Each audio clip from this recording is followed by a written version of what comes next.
dikuasai oleh negara untuk sebesar-besarnya kemampuan rakyat. Dengan demikian, nilai Al-Quran dan konstitusi kita sama-sama menegaskan pentingnya keadilan ekonomi agar pembangunan nasional tidak hanya mewujudkan pertumbuhan, tapi juga mewujudkan kesejahteraan yang dirasakan secara luas oleh semua rakyat Indonesia. Saya pikir ini juga sejalan dengan apa yang menjadi tujuan daripada partai politik.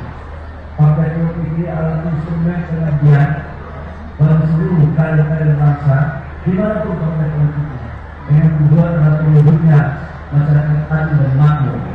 Golkar salah satu partai politik yang selalu berjuang di garis perjuangan sesuai dengan apa yang diciptakan oleh para pendiri bangsa kita yang terkandung dalam Pancasila dan Undang-Undang 45. Saya pikir Pak Kiai nggak boleh bermain dulu, karena saya Pak Kiai dari sebagai pengantar nanti Pak Kiai akan menerjemahkan dan menuangkan nilai-nilai prinsip dari apa sesungguhnya makna turunnya pertama wahyu Al-Quran kepada umat-umat Rasulullah Nabi Muhammad SAW. Demikian, kurang-lebihnya mohon maaf. Wassalamualaikum warahmatullahi wabarakatuh. Kekayaan itu tidak boleh dimiliki oleh sekelompok orang, harus berkegiatan, dan itu menjadi dasar dan sejalan dengan pasal 33 Undang-Undang Dasar.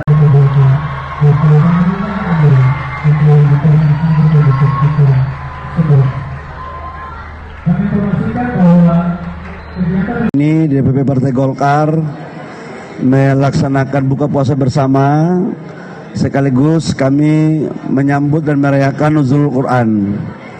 Kita tahu bahwa malam Nuzulul Quran ini adalah di mana malam pertama ayat turun.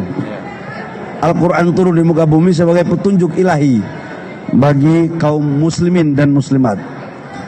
Sudah barang tentu dalam implementasinya bagi Partai Golkar akan mempedomani ayat-ayat yang ada relevansinya terkait dengan implementasi tugas-tugas partai. Karena kekuasaan itu juga ternyata diajarkan dalam Al-Quran. Dan tidak hanya itu, Al-Quran juga mengajarkan kita tentang kekayaan yang ada itu tidak boleh dimiliki hanya satu kelompok tertentu. Dan itu sejalan dengan pasal 33 Undang-Undang 45. Saya pikir itu teman-teman media, silakan kalau ada yang mau ditanyakan.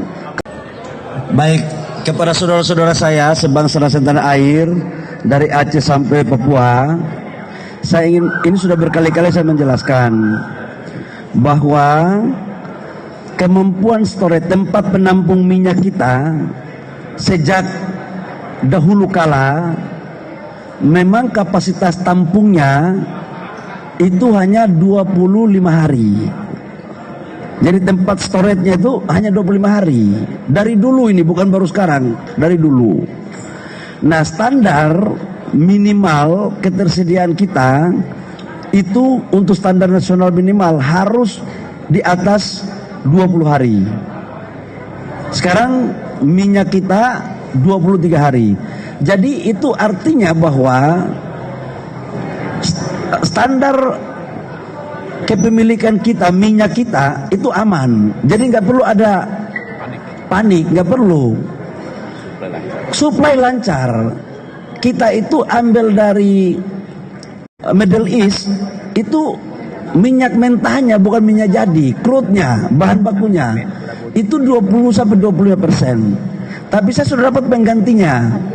Kami dengan Pertamina sudah men-switch dari Middle East, kita ambil di Amerika, kemudian dari Nigeria dan dari Brazil. Jadi tidak perlu ada pemain. Nah, untuk solar itu kita sudah produksi full dalam negeri. Jadi nggak perlu juga. Jadi bukan berarti 20 hari itu baru diambil, nggak, produksi terus itu. Dia produksi terus. Dia supply terus. Yang kedua, yang ketiga menyangkut bensin. Bensin ini tidak kita impor dari Middle East, tidak juga kita impor dari Amerika atau dari Afrika. Impor bensin kita itu dari Singapura sama Malaysia. Dan sebagian kita bangun industri kilang kita dalam negeri. Jadi insya Allah sekalipun terjadi peperangan di Timur Tengah, kondisi kita aman. Sekali lagi saya katakan aman.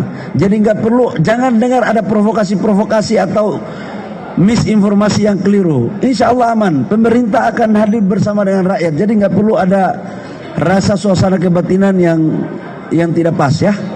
Izin Pak Gautam satu. Saya tidak menanggapi pihak-pihak di luar ya. Negara kita ini negara demokrasi. Semua orang boleh berpendapat. Semua orang boleh berpikir. Itu adalah salah satu konsekuensi daripada negara demokrasi. Tapi bagi Partai Golkar adalah sangat memahami, mengerti dan percaya kepada kemampuan Pak Presiden Prabowo.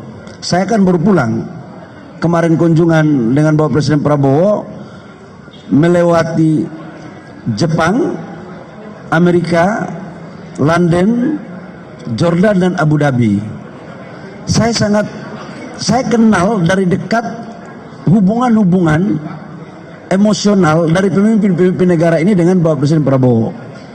Jadi kalau yang tidak tahu Pak Presiden Prabowo itu wajar, tapi bagi kami Partai Golkar yang tahu Bapak Presiden Prabowo, insya Allah kami sangat yakin terhadap kemampuan beliau dalam melakukan komunikasi politik antar kepala-kepala negara di dunia. Oke, makasih ya. Apalagi? Udahlah kau nuzul Quran. Makasih Pak Menteri. Industri farmasi akan meningkatkan kapasitas produksi injeksi steril. Ya, Direktur PT Piridam Pharma Tbk Bejo Stefanus mengatakan PT EIF telah menyelesaikan pembangunan dari perluasan kapasitas produksinya, yaitu Line 3 yang rencananya akan diresmikan pada April 2026. Pembangunan Line 3 dimulai pada September 2024 dan rampung hanya dalam kurun waktu 1,5 tahun. Saat ini kapasitas dari Line 3 telah terpenuhi atau full capacity sehingga membuat perseroan mempercepat proses pembangunan untuk fasilitas Line 4, 5, dan 6 yang akan mengadopsi teknologi terbaru di dalam dunia obat steril. Setelah penyelesaian Line 4 dan 5, PT EIF juga akan segera melakukan pembangunan Line 6 sebagai bagian dari pengembangan kapasitas manufaktur secara berkelanjutan.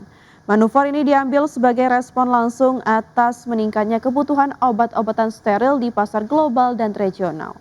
Adapun berdasarkan berbagai laporan industri, pasar steril injectable global diproyeksikan terus tumbuh signifikan dengan nilai pasar yang mencapai sekitar 4,9 miliar dolar Amerika Serikat pada 2026.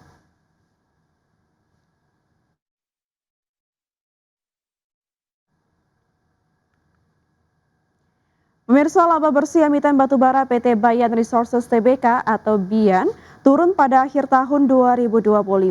Penurunan ini terjadi di tengah kenaikan beban pokok pendapatan perusahaan dan berikut adalah laporannya.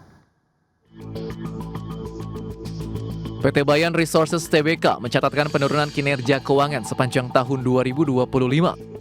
Berdasarkan laporan keuangan di Bursa Efek Indonesia, pendapatan perusahaan turun tipis 0,58% secara tahunan menjadi 3,43 miliar dolar Amerika Serikat dibandingkan 3,45 miliar dolar pada tahun 2024. Sebagian besar pendapatan Bayan masih berasal dari segmen batu bara yang menyumbang 3,41 miliar dolar pada 2025, turun 0,58% dari tahun sebelumnya. Sementara itu pendapatan non batu bara juga turun 5,01% menjadi 20,09 juta dolar. Di sisi lain, beban pokok pendapatan justru meningkat 9,95% menjadi 2,32 miliar dolar. Kenaikan beban tersebut menekan laba kotor perusahaan yang turun 16,54% menjadi 1,11 miliar dolar. Akibatnya laba bersih yang dapat diatribusikan kepada pemilik entitas induk turun 16,77% menjadi 767,92 juta dolar pada 2025 dibandingkan 922,64 juta dolar pada 2024. Hingga akhir 2025, total aset Bayan tercatat 3,38 miliar dolar dengan liabilitas 680,46 juta dolar dan ekuitas 2,69 miliar dolar. Berbagai sumber IDX Channel.